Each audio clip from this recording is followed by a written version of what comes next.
Kayaknya podcast Om Ded yang akhir-akhir ini agak bikin kontroversi mulai dari judul dan juga statement yang diucapkan di podcast tersebut. Jadi rame kan, banyak orang yang suka Korean culture dan K-pop speak up soal podcast ini dari sisi mereka. Kalau ya nyatanya sebenarnya kalau kita survei langsung, K-popers kebanyakan tuh ya. Hola netizen yang tercinta, Deddy Corbuzier buka suara setelah diminta take down podcastnya tentang opini ngeri orang Korea Selatan soal cewek Indo gila K-pop. Dikritik oleh seorang tiktoker mainland, Deddy Corbuzier malah mengungkapkan respon yang memicu gelak tawa. Rupanya Deddy Corbuzier terciduk mengomentari pernyataan sang tiktoker yang mengklaim banting tulang demi bisa membeli merchandise dan menyaksikan idol Korea. Alih-alih simpati, Deddy Corbuzier malah ngode respon menohok, kerja banting tulang kok buat beli merchandise asu. Ya, begitulah kata Deddy Corbuzier. Komentar singkatnya yang to the point ini pun menuai dukungan dan memicu reaksi netizen yang berbakti lainnya. Sebelumnya, Meilan mengunggah video dirinya yang protes soal konten Deddy Corbuzier. Ia tidak terima jika cewek Indo penggila K-pop itu dinilai murahan. Pasalnya, Meilan merasa dirinya dan penggemar K-pop lainnya justru harus mengeluarkan banyak uang demi idola mereka. Nah, gimana nih menurut netizen yang terhormat? Silahkan berkomentar ya. Kalau dibilang kayak nggak punya kehidupan asli, enggak sih.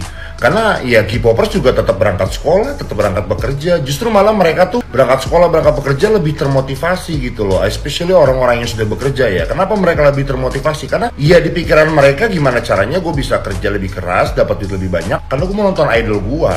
Gitu Om Ded, ya. Dan Om Ded juga nggak tahu kan kalau misalkan K-pop itu is not just K-pop for some people. Om Ded nggak tahu dong seberapa banyak manusia yang hidupnya sekeras itu, mereka larinya kemana. Mereka ngerasa aman dan nyaman itu ketika ngapain? Ketika nge-K-pop, ya kan? Dan kalau misalkan idolnya dihina mereka marah, ya Om Deddy juga kalau dihina fansnya juga pasti ngambek, ya kan? Kenapa kayak lately ini semua orang itu mengira kalau K-popers itu adalah So here's my opinion ya. Pertama aku bingung banget kenapa title-nya harus begini. Kayak why? Terus ngomongin kalau misalnya K-popers itu adalah opa hunter gitu kan. Oke, kalau menurut gue ya, gue sendiri nih, gue sering ngomong kayak, cewek gue Karina, cewek gue Jenny gitu kan. Tapi bukan berarti ya, gue bakal nikahin dia gitu, jadi istri gue. Karena kayak, yang pertama tahu diri, dan yang kedua itu cuman halu. Kenapa halu nih sekarang ya, delusi kita tuh bener-bener diseriusin orang-orang Indonesia. Menurut gue ini bukan cuma berlaku untuk orang Korea aja ya. Misalnya kayak, selain misalnya Karina atau Jenny, gue juga sering ngomong kayak, pacar gue Zendaya, pacar gue Emma Stone. Apakah beneran terjadi? Dan apakah misalnya kalau misalnya orang luar negeri, bule-bule selain Zendaya gue akan mau? Ya belum tentu. Ya sama juga kayak misalnya si orang-orang Korea ini sama idol-idol gua, ya belum tentu gua akan mau juga gitu loh kalau misalnya pacaran ataupun nikah sama orang Korea kalau misalnya bukan jodoh. Ya tapi kalau misalnya Karina atau Jenny mau ya nggak nolak sih, tapi ya realistis aja dong, ya kan kagak mungkin gitu loh. Dan juga kayak gue sendiri ya nggak akan mau juga sama semua orang gitu ya. Maksud gue kayak ini sama aja tuh case-nya dengan gue kayak menghalu kayak Lutesa adalah cewek gue, atau misalnya kayak Naura Ayu adalah cewek gue gitu. Dan maksudnya itu semua sama aja, itu cuman halu-halu gitu loh, jangan diseriusin. Dan pasnya gue nggak menutup mata kalau misalnya ada opa-opa hunter, tapi percayalah guys, kalau misalnya kalian ya memang kayak fans K-pop dari lama, atau misalnya kalian suka drakor dari lama, kalian itu emang suka sama aktornya, sama idolnya itu karena karyanya, karena personality dia yang mungkin bisa mengidolakan, bisa menginspirasi kalian gitu kan. Kan sama satu negaranya lu mau gitu. Tapi beneran ada kok opa hunter, beneran ada, tapi bukan yang semua K-popers gitu loh. Kayak tapi biasanya itu ya bocil-bocil FOMO atau bocil yang baru masuk gitu loh. Ini nggak bisa generalisir kalau misalnya tuh satu fandom, satu K-popers itu ya opa hunter, yang nggak gitu konsepnya. Dan juga yang ini selalu gue tanamkan diri gue sendiri adalah kalau ngefans ya sewajarnya aja gitu loh, kayak secukupnya. Ya, terima kasih. Pick me lo yang percaya sama semua kehaluan anak K-popers itu fix dia yang stres. Makasih lo lu udah percaya sama semua keasbunan dan kehaluan kita. Ya kali seorang John Jungkook, penyanyi tampan terkenal kaya raya satu dunia ini tahu siapa dia, terus dia mau sama gue remahan rengginang. Terus dia tahu kalau misalkan gue nih hidup. Please dong, bedain mana Oppa Hunter, mana K-popers. Nggak semua idol Korea gue suka, nggak semua aktor Korea juga gue suka. Harus yang kayak Byeon Woosok, harus kayak Lee Dong Wook. Hidupnya pada serius banget loh. Padahal kita nggak ngerugiin siapapun, kita juga nggak nyakitin siapapun. Itu buat kebahagiaan diri sendiri aja. Sampai sekarang juga gue masih halu jadi lawan mainnya Byeon Woosok, jadi Lisa Blackpink yang konser di Coachella. Padahal ini jam 3 pagi loh. Hah? Itu masih halu level 1 ya. Kita ini bukan sasaeng yang nguntit idol. Chill aja bro, chill aja. Hal positif yang gue ambil setelah gue nonton K-pop, setelah gue nonton drakor adalah gue bisa mengupgrade diri gue. Mulai dari bisa make up, mulai dari bisa styling, sampai ke pola hidup sehat. Dan gue suka sama talenta-talentanya, jadi gue lebih mengapresiasi. Bukan yang penting Korea, bukan warlock kayak lu mah gue ogah.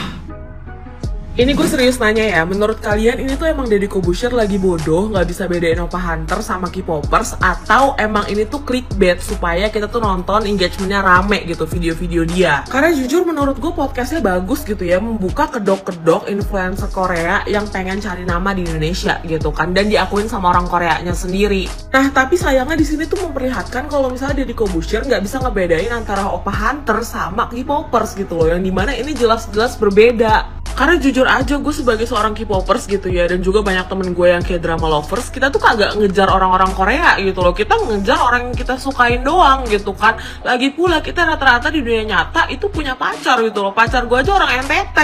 Masa sih sekelasnya Deddy Corbuzier nggak bisa ngebedain antara Oppa Hunter sama K-popers gitu loh? Tolong gitu ya, kayak apakah benar dia sebodoh ini? Itu yang pertama. Terus yang kedua yang gue dapat dari video itu gitu ya, di situ disebutin kalau misalnya 98% orang Korea itu rasis, dan gue sendiri sebenarnya setuju. Nah, gara-gara podcast ini gue tuh jadi inget gitu ya, YouTuber yang namanya besar di Indonesia, terus habis itu penontonnya rata-rata Indonesia, tapi ternyata dia sendiri rasis sama orang Indonesia. Sebenarnya orang-orang yang kayak gitu tuh yang nggak butuh dikasih panggung menurut gue. Daripada kalian nontonin YouTuber-YouTuber yang kayak gitu kan, yang nggak laku bahkan di Korea sendiri, lebih baik kalian dukung tuh influencer Indonesianya gitu ya, yang emang nyata gitu loh mencintai Indonesia. Yuk bisa yuk gitu kan. Semoga dengan adanya ini kita semua tuh melek kalau misalnya ada orang asing yang kayak udah sebut-sebut Indonesia gitu loh. Ingat aja, mereka tuh cuma cari engagement doang, karena orang Indonesia tuh ya emang suka gitu loh nontonin hal-hal yang seperti itu. Apalagi ngelihat ada orang asing ngomong I love Indonesia aja udah kayak wow keren banget gitu, padahal nggak, biasa aja.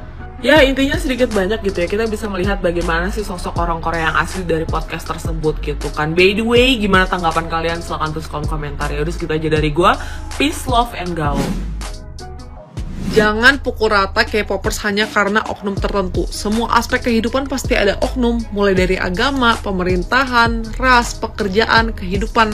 Tapi kalian gak suka kan kalau disama-samain hanya karena perbuatan beberapa oknum? Kayaknya podcast Om Ded yang akhir-akhir ini agak bikin kontroversi, mulai dari judul dan juga statement yang diucapkan di podcast tersebut. Jadi rame kan, banyak orang yang suka Korean culture dan K-pop speak up soal podcast ini dari sisi mereka. Kalau ya nyatanya sebenarnya kalau kita survei langsung, K-popers kebanyakan tuh yang waras. Kita sadar betul gak bakal berumah tangga sama Taehyung atau bestiin sama Jennie Lisa, tapi kita happy untuk mensupport mereka dan ya punya dunia Korean ini hanya untuk sekedar kesenangan, tapi nggak sampai ke arah seobses itu. Padahal itu cuma beberapa oknum seperti Saseng, seperti Oppa Hunter. Kalau lu lihat juga kayak Japanese culture seperti anime atau idol-idol gitu juga banyak yang seperti itu. Cuman karena lagi maraknya Korean Wave, terus juga kebetulan orang Korea juga ngerasa diri lebih tinggi rasanya daripada yang lain, makanya terjadilah pengalaman yang Degi alamin. Dan sebenarnya gue sebagai K-popers dengerin itu podcast dari awal sampai akhir dan nggak miss satu poin pun. Tujuannya baik guys, ya itu untuk nyadarin kita sebenarnya. Degi juga jujur, dia kasih disclaimer dia nggak takut di-hate. Kedua, dia bilang dia ngelakuin ini untuk benefit, bukan karena dia orang baik. Dia pengen hidup lama di Indonesia, beranak di Indonesia, dia pengen berkarir di Indonesia, makanya dia melakukan podcast itu biar banyak orang lebih kenal dia,